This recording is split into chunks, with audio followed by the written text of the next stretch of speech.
مفتی حنیف قریشی صاحب سے آپ نے انبیاء کے بول سنا. قریشی صاحب کی طبیعت تھوڑی سی ناساز ہے، اس لیے ہم نے کہا کہ آپ آرام کیجئے. ہم آگے بڑھیں گے علامہ امین شہیدی صاحب کی طرف اور ان سے بھی آج سنتے ہیں کہ وہ کیا کہتے ہیں. جی بسم اللہ الرحمن الرحیم وبہ نستعین واللہ خیر ناصر و معین. میں سب سے پہلے تو مفتی ابو محمد صاحب کا شکریہ ادا کروں گا. انہوں نے واقعی وجد کی کیفیت میں بڑی روانی کے ساتھ بڑی خوبصورت گفتگو فرمائی حضرت خدیجۃ الکبریٰ سلام اللہ علیہا کے حوالے سے. یہ وہ ذاتیں ہیں جن کے بارے میں جتنی گفتگو ہو انسان کے ایمان میں بھی اضافہ ہوتا ہے اور انسان معنوی طور پر لذت محسوس کرتا ہے. سبحان اللہ. چونکہ کائنات کی محبوب ترین ہستی کی زندگی کی محبوب ترین ہستی ہیں یہ. سبحان اللہ. نبی کریم صلی اللہ علیہ وآلہ وسلم آج ان کے حزن کے آغاز کا دن ہے 10 رمضان المبارک.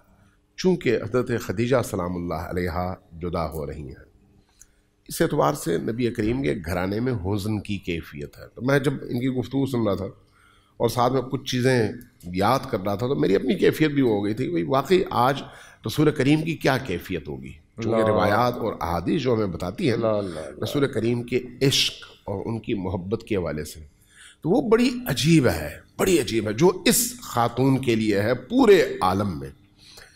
دیکھیے اس خاتون کے حوالے سے ایک خصوصیت تو یہ ہے، ابھی انہوں نے اشارہ بھی کیا کہ اسلام لانے والوں میں 2 طرح کے لوگ ہیں. ایک وہ ہیں جو پیدائشی طور پر حضرت ابراہیم کے دین پر تھے اور کبھی انہوں نے شرک نہیں کیا، اللہ کی پرستش کرتے تھے لیکن اسلام آیا نہیں تھا. ایک وہ لوگ اسلام میں داخل ہوئے. ایک وہ لوگ جو بت پرست تھے اور بت پرستی کو چھوڑ کر اسلام میں داخل ہوئے. یہ جو نبی کریم کا گھرانہ ہے یہ بنیادی طور پر ابتدا ہی سے مسلم موحد اور خدا پرست گھرانہ ہے. اسی طرح سے حضرت خدیجہ سلام اللہ علیہا بھی اپنی زندگی میں موحد رہی ہمیشہ. لہٰذا جب نبی کریم نے اپنی نبوت کا اعلان فرمایا تو حضرت خدیجہ سلام اللہ علیہا پہلی خاتون تھی جنہوں نے لبیک کہا اور کلمہ پڑھ کر اس دین میں داخل ہوئیں، ان کے جد کے دین سے، حضرت ابراہیم کے دین سے. اور اس حوالے سے دوسری ان کی خصوصیت، وہ پہلی خاتون جنہوں نے نبی کریم کے ساتھ خانہ کعبہ کے اندر پہلی دفعہ نماز پڑھی ہے اللہ کی بارگاہ میں. اللہ. یہ نماز مخ العبادہ ہے، تمام عبادتوں کی روح.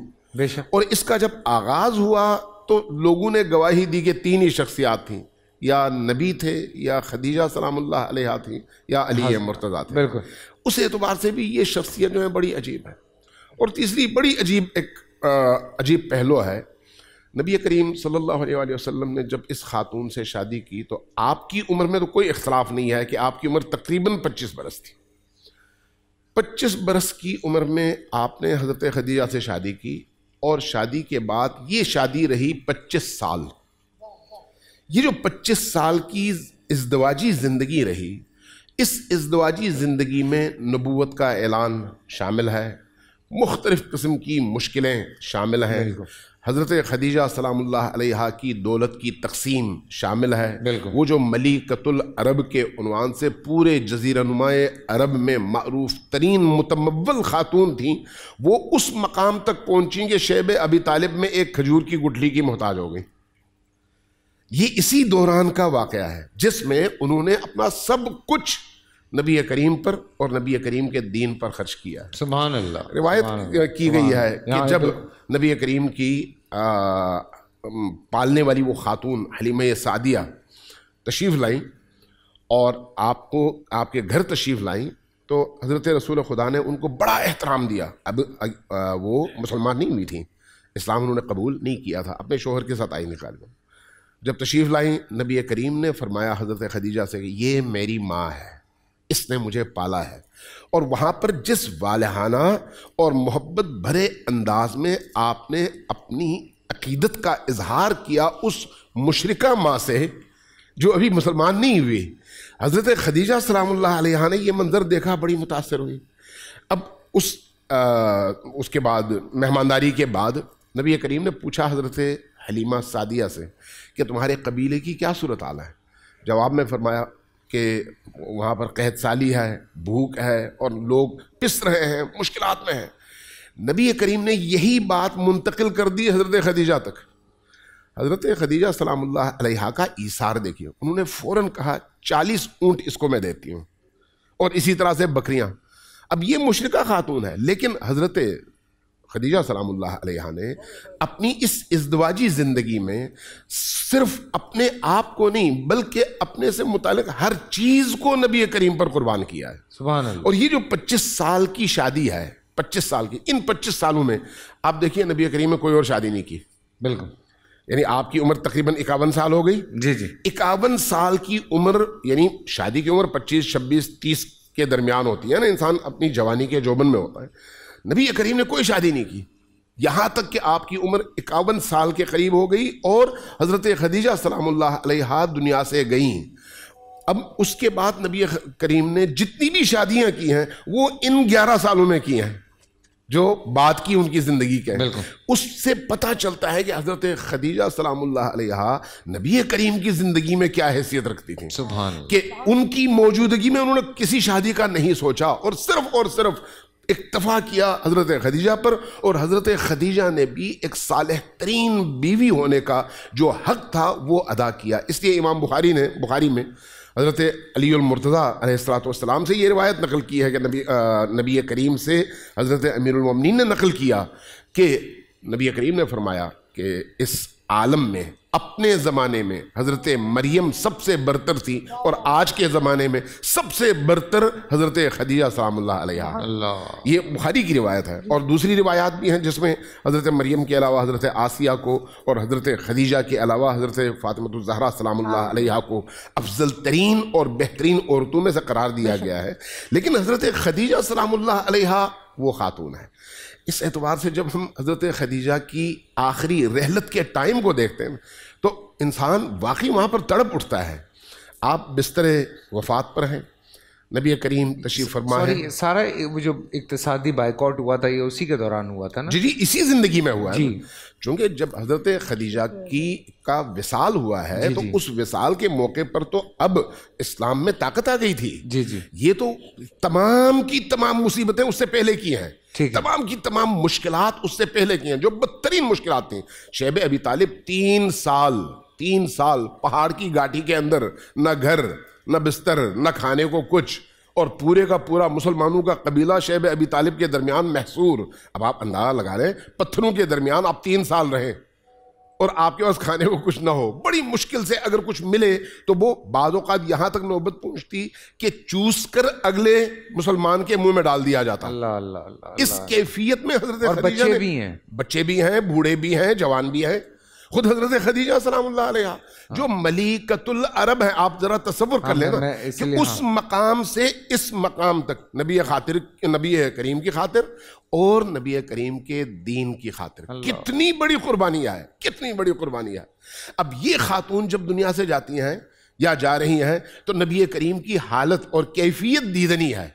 نبی کریم روتے ہوئے جب رخصت کرنے لگے ہیں تو حضرت خدیجہ الکبریٰ کے 2-3 جملے ہیں وہ واقعی انسان کو تڑپا دیتے ہیں. فرماتی ہیں یا رسول اللہ میں شرمندہ ہوں کہ میں نے زندگی میں آپ کا حق ادا نہیں کیا. رسول کریم تڑپ اٹھتے ہیں، فرماتے ہیں کہ اے خدیجہ تم نے جو کچھ تمہارے لیے ممکن تھا بہترین انداز میں تم نے کیا ہے اور تم پر کوئی گلہ نہیں ہے، تم اشرف ترین اور بہترین خاتون ہو. سبحان اللہ. اب جب یہ سنا تو کہا یا رسول اللہ میری ایک وصیت ہے. فرمایا وہ کیا ہے؟ کہا کہ میری بیٹی فاطمہ کو میرے بعد اس کا کوئی نہیں ہے، اکیلی ہے، اس کا اس طرح سے خیال رکھیں کہ کوئی اس کو اذیت نہ دے، کوئی اس کو، روایت کے الفاظ میں، کوئی اس کو تھپڑ نہ مارے، کوئی اس کو تنگ نہ کرے، بس اس کا یہ خیال رکھیں. نبی کریم نے فرمایا کہ مطمئن رہو میں پورا خیال رکھوں. اس کے بعد ایک جملہ کہا بڑا عجیب ہے. فرمایا کہ یا رسول اللہ میری ایک وصیت ہے لیکن وہ آپ سے کہتے ہوئے مجھے حیا آتی ہے، میں اپنی بیٹی سے کہنا چاہتی ہوں. نبی کریم فوراً باہر تشریف لے جاتے ہیں. حضرت فاطمہ الزہرا سلام اللہ علیہا تشریف فرما ہے. کہتی ہیں بیٹا اپنے بابا سے کہو مجھے قبر کی ہولناکیوں سے خوف آتا ہے. کون؟ ام المومنین خدیجۃ الکبریٰ، مجھے قبر کی ہولناکیوں سے خوف آتا ہے، اس لیے اپنے بابا سے کہو کہ اپنی وہ ابا جس کو آپ نے جب اوڑھا تو وہی نازل ہوئی، وہ ابا مجھے دیں تاکہ میرے کفن کے طور پر وہ استعمال ہو۔ اللہ، نبی کریم نے جیسے ہی حضرت فاطمہ الزہرا سلام اللہ علیہا نے یہ فرمایا، یہ عرض کیا بابا سے، رسول کریم نے اپنی ابا منگوائی اور اوڑھا دی حضرت خدیجۃ الکبریٰ سلام اللہ علیہا کو۔ جب انہوں نے یہ اوڑھی، اس کے بعد ملک الموت آیا، حضرت خدیجۃ الکبریٰ دنیا سے چلی گئیں، لیکن حضرت جبرائیل تشریف لائے، فرمایا کہ یا رسول اللہ، اللہ تبارک و تعالیٰ نے آپ کی اس زوجہ کو اس طرح سے انتخاب فرمایا ہے کہ اس زوجہ کے لیے اس عالم میں کوئی مشکل نہیں ہے، بلکہ اس کے کفن کے طور پر اللہ نے جنت کے کپڑے بھیجے ہیں، یہ آپ کی زوجہ کے لیے جنت کا کفن ہے۔ اب رسول اللہ نے پہلے اپنی ابا اوڑھائی کفن کے طور پر، پھر اس کے اوپر جنت کا وہ کپڑا جو کفن کے طور پر آیا تھا اس کو استعمال کیا کفن کے طور پر، دو کفن پہنا کر اس دنیا سے حضرت خدیجہ سلام اللہ علیہا کو رخصت کیا ہے۔ اب ایک زوجہ کے لیے رسول کریم جو اس پورے عالم کی روح ہیں، رسول کریم اس پورے عالم کی روح ہے، اگر وہ نہ ہو تو عالم کچھ بھی نہیں ہے، اگر عالم ہے تو رسول کی وجہ سے ہے، وہ روح عالم ہے۔ وہ ہستی اس زوجہ کے لیے روتے ہوئے کہے کہ یہ سارا سال میں غم مناؤں گا، حزن کروں گا، یہ سارا سال میرے لیے حزن کا سال ہے۔ دو مناسبتیں ہیں، ایک حضرت ابو طالب اور ایک حضرت خدیجہ، لیکن یہ سارا سال ان دو ہستیوں کی وجہ سے نبی کریم سارا سال غم کا سال اور حزن کا سال مناتے ہیں۔ اللہ، یہ چھوٹی بات نہیں ہے، یہ وہ ہستی ہے۔ اللہ تبارک و تعالیٰ سے دعا ہے کہ ہمارے دلوں کو ان ہستیوں کی نورانیت سے منور فرمائے۔ آمین آمین آمین۔ اللہ اکبر، اللہ اکبر، سمجھ باندھ دیا۔ اوہ ہوئے ہوئے ہوئے، دیکھیں بڑی چھوٹی چھوٹی چیزیں ہوتی ہیں، لیکن کبھی کبھی جب ان کو یاد کیا جاتا ہے تو کیسے دل بھر آتا ہے، اور واقعی بڑا خوبصورت انداز اس بیان کا۔ پورا سال انتظار تھا مجھے اس رمضان میں، 30 دن 6 ٹیمز، 12 کنٹیسٹنٹس اور کیش کا پاؤں۔ اب گیم وہ ہوگا جسے آپ کا نہیں ہے، جس میں جو کرنا تھا کر لیا۔ لاکھوں عوام کو دینے کا ذمہ ان میں حصہ، شور گونجے گا ہر گلی نکڑ اور دکان، رمضان لیگ بنے گی آپ کی پہچان، نعرہ لگے گا تو پارا چڑھے گا۔ گیم شو ایسے چلے گا، رمضان لیگ، روزانہ شام 7 بجے صرف بول انٹرٹینمنٹ پر۔ بول انٹرٹینمنٹ کے شوز دیکھنے کے لیے ہمارے چینل کو سبسکرائب کریں اور بیل آئیکن پر کلک کرنا نہ بھولیں۔